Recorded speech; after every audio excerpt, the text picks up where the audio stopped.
Easy. How are we? Shawnee. It's rare we're actually talking on a Sunday. Sunday morning. No, Rachel today in the podcast. I just saw on Strava she did some like a 90k cycle. I don't know, it was yesterday, today. I get lost in the time zones and stuff. So I assume she's recovering up from that. So Rachel, fair play in your cycle and all the stuff you're doing on Strava lately. Speaking of training, how's the training going for you, big man? Well, we're coming to the end of the 4-week get back into sport period. So this week has been very quiet. The calm before the storm, so to speak. Yeah, pretty much. Yeah. I spent a lot of time just getting myself organized and back into work. And there's a few things I just kind of had to do since I got home. So, spent a lot of time finalizing a lot of things, picking up gear for myself for the bike. So, we're starting to cycle to and from work from tomorrow. Oh, very nice. So it's 23 kilometers each way. One of the ways is past your house, and I drove it home the other day. Holy fuck. The hills, man. The hills are insane. Yeah, so I actually used the pedometer or the speedometer or whatever you want to call it. So I think one of the hills is consistent for 2.5 kilometers of a climb. So it's nasty enough. But I'm going to cycle in a different way. I don't want to start my day like that. So I'm going to cycle in a different way, and then I'm going to come home over the hills, because if I need to begin Joe in the morning time, if you sleep it out, at least I can be guaranteed a time in on a flat road. Mm-hmm. It's 2 kilometers longer, but it's, I think, like 300 meters less climb. So whereas on the way home, time is irrelevant. So I can come over the hills at a decent pace that I'm not killing myself. Because the idea is you need to be able to cycle in and out every day. So if I cycle over them hills twice on the first day, I think I might die. So, but yeah, so the cycling's going to start back next week. A couple of runs added in, and I think I'm a week away from my 16-week plan. So, it's going to involve cycling and running and gym work. So it's going to be busy. It's going to be very, very busy. So probably about 10 training sessions a week. Because eventually, after 2-3 weeks, cycling in and out to work is no longer a training session. It's just my daily commute, and everything else is a training session. So we talked about it before with the nutrition and stuff. It's like you get to a point, like I think the other week, I can't remember, it was last week before, we talked about adaptation and stuff. But it comes a while where you're doing the same thing all the time. That becomes your new set pace. That becomes your new normal. And people think they plateau and stuff, but it's like, no, like you're just doing the same thing over and over again. Obviously with you're just getting miles and legs stuff with the cycling, but you need to push a bit more then on the running, and that's where you're getting your extra bit from. No, that's deadly. Fair play. All psyched for it. I am. I'm busy today now again. I'm back in the home. I'm just kind of moving all my stuff into one location is what I'm trying to do at the minute, which I haven't done for 6 years of living in bases and this, that, and the other. So the living in bags element is starting to come to an end. But yeah, it's I still have a bit to do. I still have to change my cleats after we did Quest Glendalough. I ruined the bottom of my cleats, so I have to change them later. And but apart from that, yeah, I got my waterproof bag for cycling in. I got decent reflective gear. I got lights. I got pumps. I got everything. I took away all my excuses before I gave me a chance to have them, if that makes sense. You know, like you look out today and there's showers. So I've set myself up in work. I have 2 towels. I have 2 changes of clothes that are there in case of emergency. Apart from that, I'll carry in my change of clothes every day. My uniform will be left in work, you know. So it's just taking away the excuses. So all I have to do in the morning is wake up, put my stuff in the waterproof bag. And it's cool. And I had to say Decathlon is brilliant, because so all cycling shops are brilliant. And I'll say that. But in terms of Decathlon, I didn't want a brand. I just wanted something that would do the job. And it's one of these like fully waterproof roll at the top bags that has straps on it, and it's absolutely perfect for what we need it for, reflective on the back. But it's stuff like that I wouldn't have known I needed unless I was looking at it going, yeah, actually, because I want to bring my laptop, I want to bring this. So so it took away all my excuses. So now once the bike holds up and I can get the shoes on, and at least that's it. I have a pump as well in case of emergency. You know, like I don't usually carry them on the bike or strap them on the bike, because it's usually a race that if the tire bursts, I'm just like, nah, fuck. So whereas I have to get to work. So if I'm 20 minutes late because I burst a tire, that's fine. But yeah, that's it. So I'm excited, nervous, of course, because it's obviously getting back Big into task. it, but just take the time and give myself enough time in the mornings. And the plan is to keep it going up until September, October time, up until the marathon. And then I'll be back indoors for winter because it's too dark on the country road. Like, it is actually probably one thing that's scaring me is cycling on the roads. Like even cycling over to or driving over to home this morning, I seen people overtaking cyclists on bends with continuous white lines. Some of them met the flashing lights and the horn of me because they were like completely dangerous, and they had to then edge in on top of the cyclist because I was coming around the bend. Like, so I'm afraid of drivers. Yeah, a lot of drivers are idiots. So at 7 o'clock in the morning, you're surrounded by a lot of commuting traffic. And then again at 5 o'clock in the evening. So it probably genuinely the only thing that's really scaring me. I actually was driving the route home, and I met a cyclist with a bag on his back, waterproof, cycling what seemed to be the direction I was traveling. It gave me actually a little bit of confidence that, look, people do it. So, and I know people do it. I know people do it all the time, but yeah, it's just, it is an element to think about on the country roads going across. Oh, 100%. It is a very, very scary thing. I remember the first couple of times cycling through Dublin city centre, just being down there petrified, not knowing should be in by the pass, should be near the middle of the road when turning, and what, like, just weaving around cars obviously weaving around me, and even the back roads now where you're living now. I've been down those roads and trucks passing me out going, oh my God, I'm going straight into the ditch now because I'm going to put myself in the ditch before a car comes around the corner and puts all of us into a ditch. But you do somewhat get used to it after a bit of time, and people listen to the podcast know I'm no expert. But even though Rachel's not in the podcast today, her fingerprints are all over this podcast because of her. I was at her old athletic club out in Kilcock on Friday night. And once we get the intro music, I'm going to talk about that 5K. Let's go.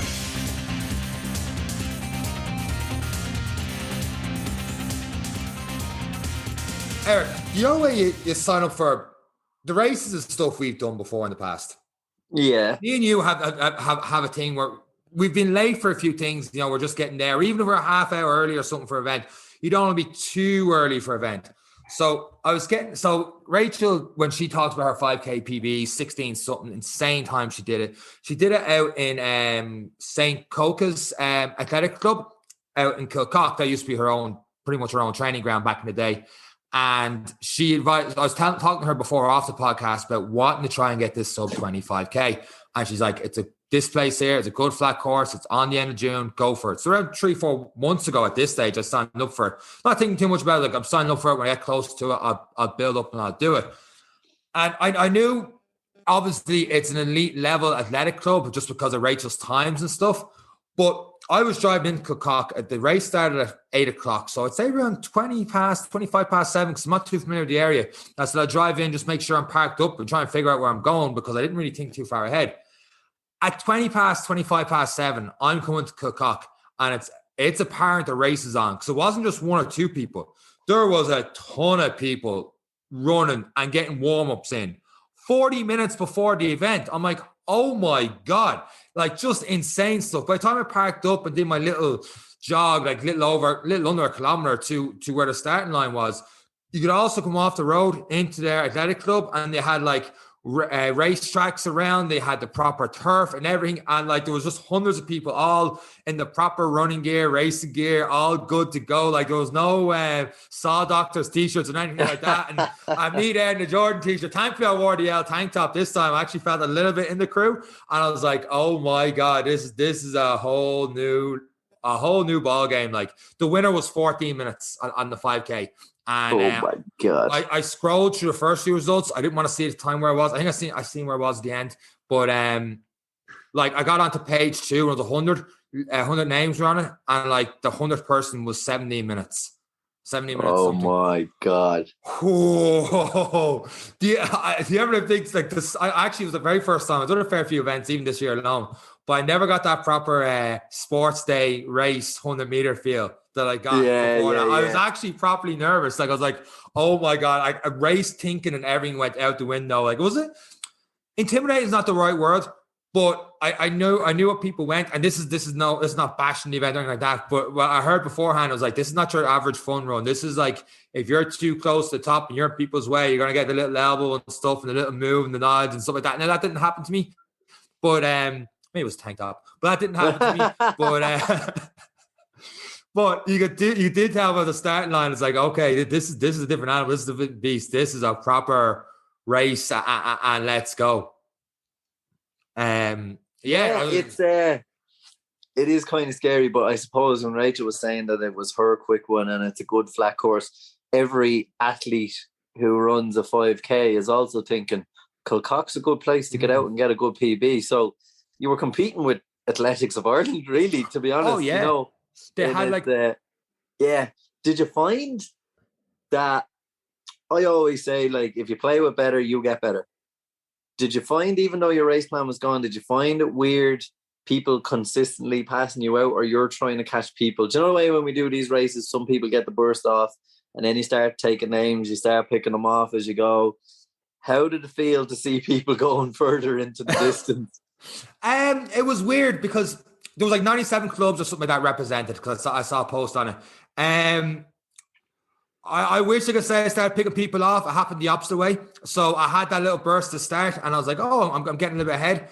And I only found out afterwards that I started at I finished the kilometer at around 3:53, but I started at a 3:25 pace. I'm like, oh boy. So by the time the second kilometer finished around, I felt heavy. I felt sick. I felt the breathing was too heavy. So I unfortunately got my own head at that stage and was like, today might not be the day it happens. And then there was a balloon going by with around midway through, near the end of the third kilometer.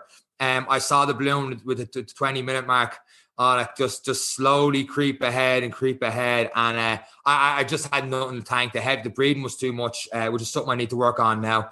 I hadn't done enough intervals, so it was more of a case of people picking me off and passing me out. And I was that guy that got too far ahead and came back. But what happened was I hit the 3:53 in the first kilometer. I knew that was too fast, but I was aiming for 3:55, so it was actually somewhat on track, but I just started at that little bit too fast just because of trying to. If I actually started off slower, I'd say I would have been trampled on by people. So I kind of just try to pick a quiet part of the paths and stuff and try and just keep on going forward without getting trampled on from behind. So I probably started too far up ahead, maybe. I'm not too sure. But then the second kilometer, I was like, right, I'm going to try and maintain this pace, see what happens. Has this ever happened to you in a Garvin? You're running along, you know you're doing a 4-minute kilometer pace or something around that. You look down on the watch and it says 5-minute kilometer pace. Yeah. Oh my God. Yeah. We're in the middle of the woods and it happened. I'm like, I can't be running a 5-minute kilometer. I know I'm not, but am I? It usually happens when you go into trees. It can't get a reading on you. And it happens to me when we train around Donadee Forest, when I go for a run around Donadee, and I'm running at what's like, this is a 4:55, and I look down my watch, it's nearly pushing 7-minute kilometers. And it's actually very off-putting. Yes. It's very, very off-putting. And it's one of those things where on a race, I 100% know what you're saying in terms of you need to check your pace. You need to know, like, how am I? How's the heart? You know, like it is a handy tool. But I think, especially if you get into the trees, just don't look. Yeah, just don't look. Just ride it out, because it actually gets into your head. It's like you're working hard, you're breathing hard, and your watch is like, "Are you going to start running?" Yeah. It happens quite a lot. Even in Helsinki, when we went for runs along the river, there was trees as high as you could, and I set out a pace that would feel really good, and it would be telling me 6:45. And then all of a sudden we come out of the trees and I'm at a 4:20, and I'm like, no wonder why I am absolutely goosed. Because you know you're going quick, but you don't notice the 15 seconds quicker, or you know, especially when you're surrounded by a crowd like that. Like, let's be honest. Just with the crowd, yeah. Now, I'm not making excuses here. I hadn't got it on me today. I wasn't getting sub 20. This didn't make a difference. It was just it was a funny side note. I remember even thinking while doing it, I was like, I just had so much respect for, and there was probably no one in this race doing it, but obviously people were 10, 15 years ago, no watches, no pace. We've talked to people before doing marathons in 2010, 2012, not having that pace, stuff like that, just having to guess off the signs what they're doing. To be able to do that and not constantly look at the watch and see what kind of pace is settled into those runs was just, I got a whole new respect for it very quick, very fast. And I realized, actually, I may as well not have this watch when I'm going through trees right now. I have no idea what pace I'm doing. but I got to past near the 4K mark, and I knew I needed to get 2:4:05s or something like that to keep going. I knew I was getting slower and slower.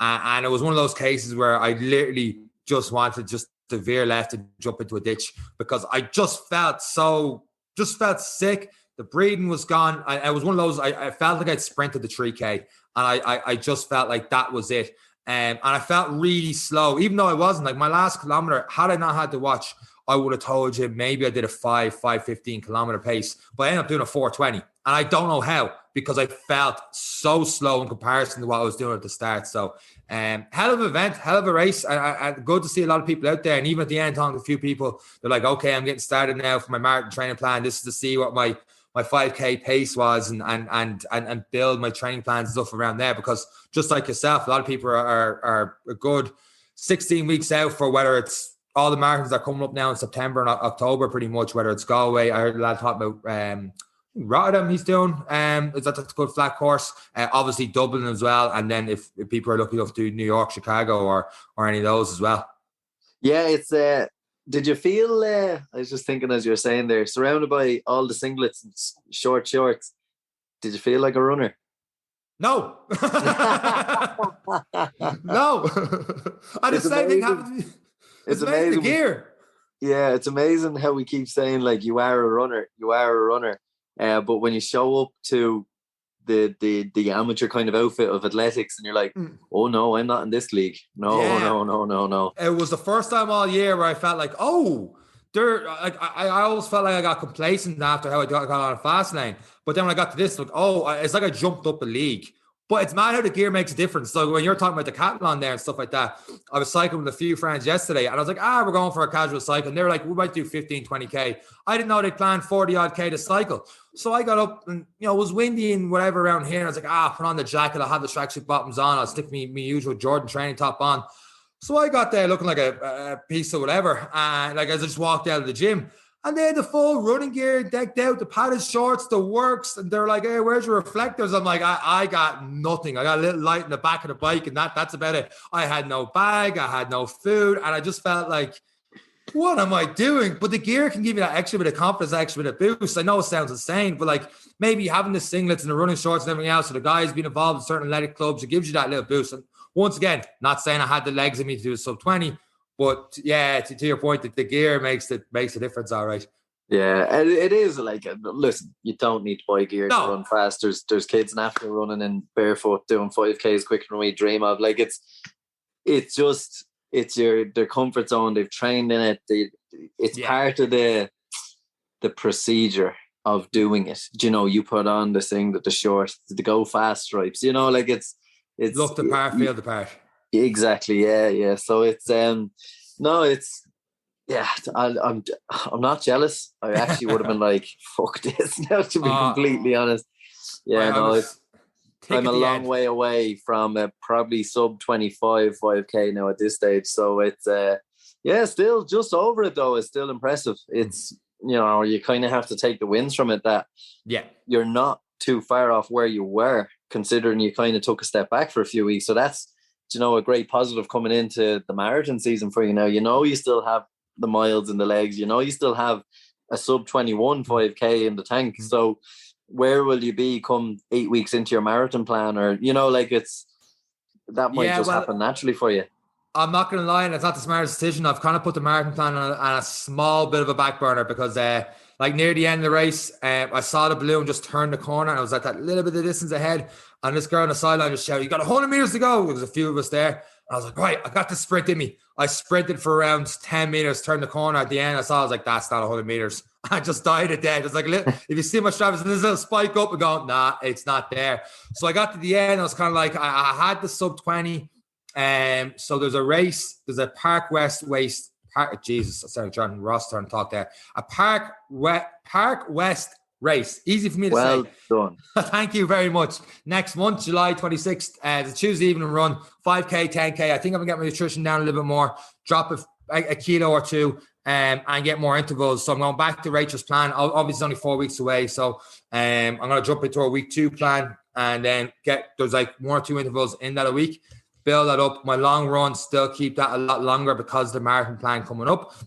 So I'll start doing at least 10 miles, if not more, on the Sundays. Small bit of cycling there as well. And then in 4 weeks' time, we're having another conversation. And hopefully I can say finally sub 20. But don't get it this time.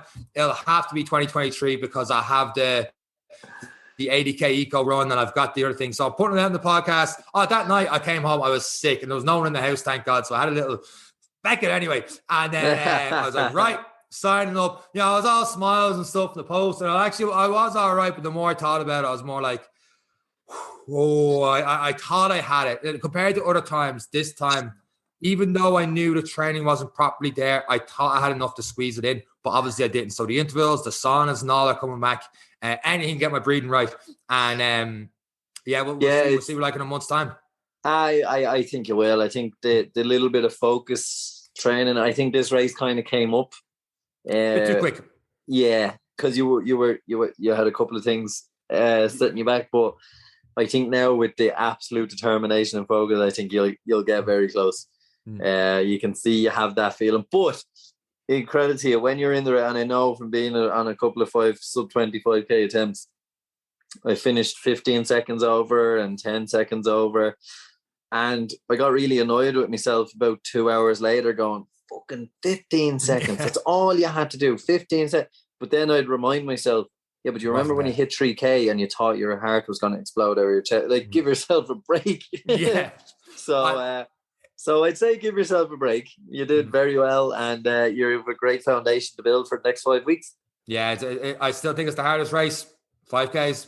Oh, yeah. I do a half marathon any day of the week, and some people haven't done a half marathon like that. This is too long. Like, trust me, when you get to 5Ks, you're sprinting the whole 5K. You have to pace yourself out for the longer runs, which I enjoy better. But one more go around the 5K, and we'll see how we get on from there. So, with that said, anything else you want to add to before we wrap up this week's episode of the Any Given Run Day podcast? No, that's it. Best of luck to anyone who's starting an 18-week plan for the marathon next week. And keep an eye out on our training, and we'll get in touch next week and let you know how the cycling and the training is going. Unreal. Best luck with those roads, big man. On that note, that is it for myself and Eric on this week's episode of the podcast. Take care. Bye. Bye.